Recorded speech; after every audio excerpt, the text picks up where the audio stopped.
Bit of an anachronism.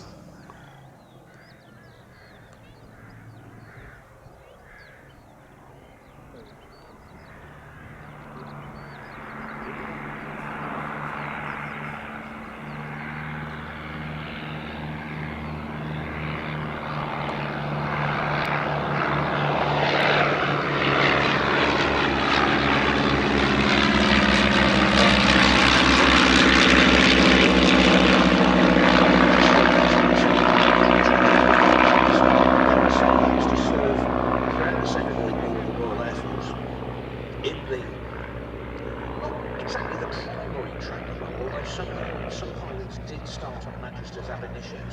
A lot of them started on Tigermont and then went on to pretty much every single airfield, training the next generation of pilots during the late 40s and 50s.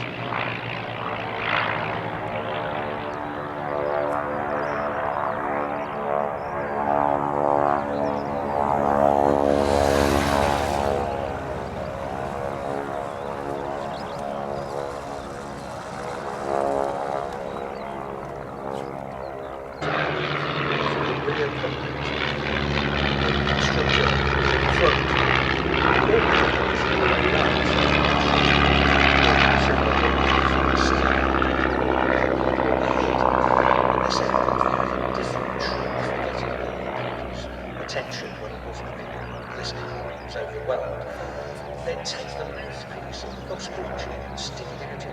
But the Tiger Moth was so well established as to dominate RAF training, and just under 1,300 Magisters were built.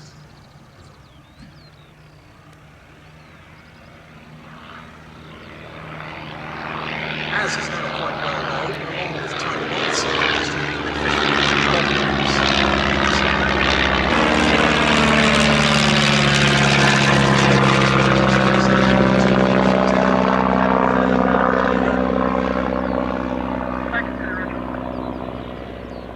as Tim mentioned, long sold into civilian hands post-war, and one even won the King's Cup air race, beating the handicappers in 19... They're flying along with a scythe about 20 feet under your aircraft, and you fly over the top of German parachutists and cut their parachutes in half.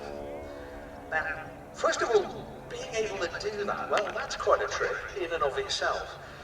And then they discovered something rather unfortunate in one of the trials when the pole wouldn't retract. So it was still hanging down when he ploughed a furrow across the airfield on landing. The Paraslasher was known as, wasn't it? That's it, Paraslasher, that was the name. The Collections Magister leading the two in. That one was flown by Chris Huckstep. And David Bramwell was flying that in his first formation display. Bravo to Dave, more often the glider tug pilot here in Shuttleworth. It's always been fascinating to me over the years watching how the various pilots who operate here have progressed and have gone from flying the basic aircraft to the more complex aircraft. What's the other aircraft based in? Well, very much so. Those 2 of 5 airworthy Magisters in the world, all of which are now in Europe. There are 4 in the UK, and we've seen them flying together here once in 2015.